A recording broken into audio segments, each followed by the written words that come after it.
Nous vivons une période trouble, une période incertaine. La communauté se fissure et notre cité défigurée semble agoniser lentement. Baignant dans l'insouciance, nous poursuivons inlassablement nos menus plaisirs, dans un gigantesque éclat de rire. Nous pourrions nous croire à bout de souffle, condamnés à la faiblesse et à la décadence. Mais cela serait sans compter sur certaines permanences, car aux origines de notre culture se trouve une vision du monde qui, depuis des siècles, inspire les plus grandes renaissances. Depuis 25 siècles, les anciens séduisent autant les esprits classiques que les instincts romantiques.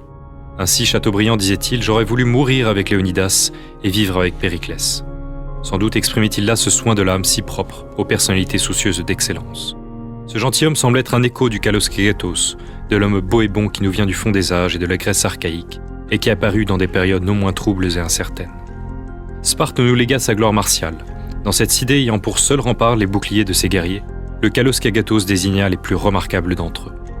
Le terme parvint ensuite à Athènes, désignant les jeunes gens suivant l'enseignement des sophistes, soucieux de se former à la parole politique, moyen d'un combat de nouveau genre, dans la cité, cet ordre politique naissant.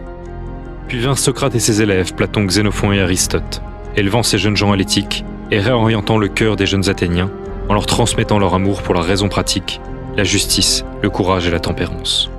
Ainsi le Kalos Kegatos devint-il l'être cultivant la beauté de l'acte vertueux, apte à maîtriser les conflits inhérents à la vie commune.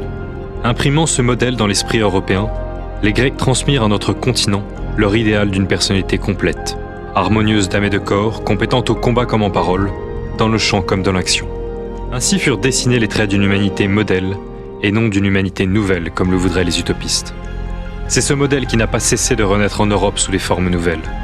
Mens sana in corpore sano, disait Juvénal, avant que la chrétienté médiévale ne donne naissance à l'éthique chevaleresque, puis le XVIIe siècle au gentilhomme, modèle de virilité et de galanterie. Croire que de tels principes sont passés revient à méconnaître les constances de la nature et du politique. Et sans doute ne devrions-nous pas oublier ce que pensait Nietzsche. La beauté d'une race, sa grâce, sa perfection dans tous les gestes est acquise péniblement. Elle est le travail accumulé des générations. Il faut avoir à cause du bon goût fait et abandonné bien des choses. Il fallut préférer la beauté à l'utilité, à l'habitude, à l'opinion, à la paresse.